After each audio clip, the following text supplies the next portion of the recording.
আসসালামু আলাইকুম বন্ধুরা, আজকে এই ভিডিওতে আপনাদেরকে দেখাবো কিভাবে একটি এসি ইনস্টল করতে হয়। তো প্রথমত আমরা এসির আউটডোরটি ইনস্টল করে দেখাবো। তো আপনারা ইতিমধ্যে দেখতে পাচ্ছেন এখানে তিনটি তার কানেকশন করা হচ্ছে, একটি ফেজ, একটি নিউট্রাল আর একটি আর্থিং। আর এসির আউটডোরের সাথে সাকশন এবং ডিসচার্জ পাইপ কানেকশন করা হবে। তো আপনারা ইতিমধ্যে দেখতে পাচ্ছেন, দেখেন দুটি ফিলারিং অলরেডি সাকশনের পাইপ লাগানো হয়েছে এবং ডিসচার্জ লাগানো হবে। তো কেবল কানেকশন অবশ্যই ভালোভাবে দিতে হবে যাতে লুজ কানেকশন না থাকে। তো দেখেন আপনারা সাকশন এবং ডিসচার্জ লাইন ফিলারিং অলরেডি লাগানো হয়ে গেছে, তো ভালোভাবে টাইট দিয়ে নেওয়া হচ্ছে। আসলে কাজটা খুবই ইজি, আপনারা যদি সম্পূর্ণ ভিডিওটি দেখেন তাহলে আপনারা নিজেরাই ইনস্টল করতে পারবেন। তো সেলাই রেঞ্জ দিয়ে টাইট দেওয়া হচ্ছে। আর এটি হলো একটি গ্রি এসি, আর এটি হলো 1.5 টন একটি গ্রি আউটডোর। তো আউটডোরের সাকশন এবং ডিসচার্জ যে ফিলারিং যে নাটগুলো আছে, তো ভালোভাবে টাইট দিয়ে নেওয়া হচ্ছে যাতে লুজ কানেকশন না থাকে।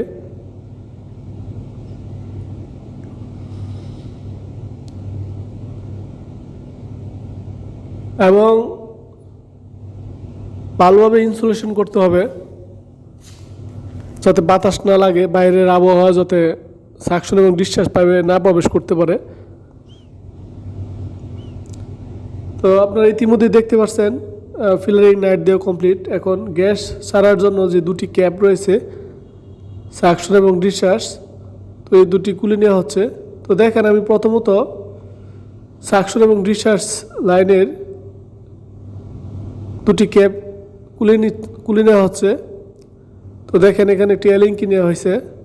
তো এলিঙ্কি দিয়ে মূলত গ্যাস ছাড়া হবে। তো আপনারা লক্ষ্য করুন ডিসচার্জ পাইপের প্রথমত গ্যাস ছাড়তে হয়।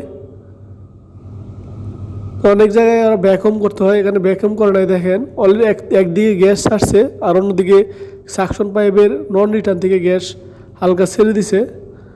তো দেখেন বাল্বটি প্রথমত ডিসচার্জ লাইনের বাল্বটি খোলা হচ্ছে।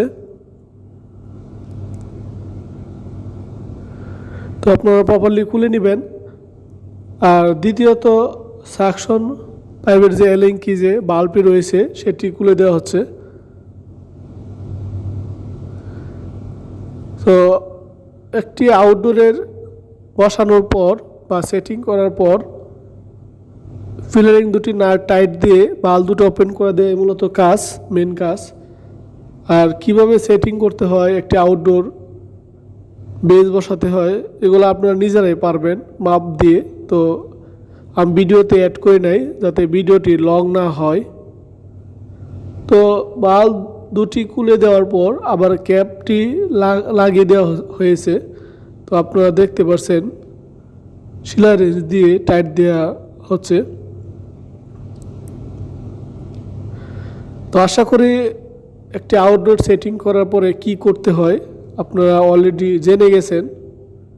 তারপর যদি আপনাদের বুঝতে অসুবিধা হয় তাও কমেন্টে জানিয়ে দিবেন। তো এই পর্যন্তই। তো কিভাবে পাইপ দুটিকে ট্যাপিং করতে হয়, সাকশন এবং ডিসচার্জ পাইপ ইনডোর থেকে আউটডোর আসা পর্যন্ত যে ট্যাপিং করতে হয় সেটি আমি দেখাবো আপনাদেরকে। তো বন্ধুরা আপনারা ইতিমধ্যে দেখতে পাচ্ছেন সাকশন এবং ডিসচার্জ পাইপ দুটি ট্যাপিং করা হচ্ছে। আর এই ট্যাপটি মূলত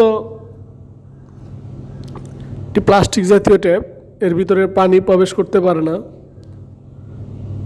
যাতে ইনসুলেশনটি নষ্ট না হয় এই জন্য ভালোভাবে ট্যাপিং করে নেওয়া হচ্ছে। তো সামনের দিক থেকে ভালো দেখা যায় না, তাই পিছন দিক থেকে আপনাদেরকে দেখাচ্ছি কিভাবে ট্যাপিং করতে হয়।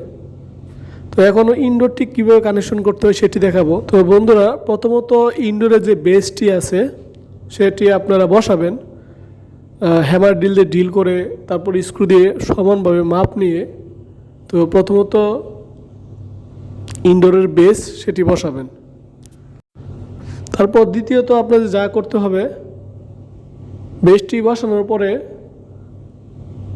ইনডোর থেকে যে আউটডোরের যে সাকশন এবং ডিসচার্জ পাইপ দুটি গেছে সেটি সমান করে ইনডোর মাথায় কাটবেন। কাটার পরে ফিলারিং করে ইনডোরের সাথে কানেকশন করতে হবে। তারপর বন্ধুরা ইনডোরটি বসিয়ে, তো ইনডোরের সাথে যে সাকশন এবং ডিসচার্জ যে দুটি লাইন রয়েছে সেটি আপনারা টাইট দিয়ে দিবেন ভালো করে। তো বন্ধুরা, যাতে ভিডিওটি লং না হয়, মূলত এইভাবে শর্টকাটে আপনাদেরকে বোঝানো হয়েছে। আর দুটি পাইপ যাওয়ার জন্য দেওয়ালটি একটু ছিদ্র করে নেবেন। আর ইনডোর কিভাবে কানেকশন করতে হয় তাই ভিডিও লিংক আমি ডিসক্রিপশনে দিয়ে দিব, যাতে ভিডিওটি লং না হয়, এই জন্য ভিডিওতে অ্যাড করলাম না। তারপর যদি বুঝতে অসুবিধা হয় আপনারা কমেন্টে জানিয়ে দিবেন।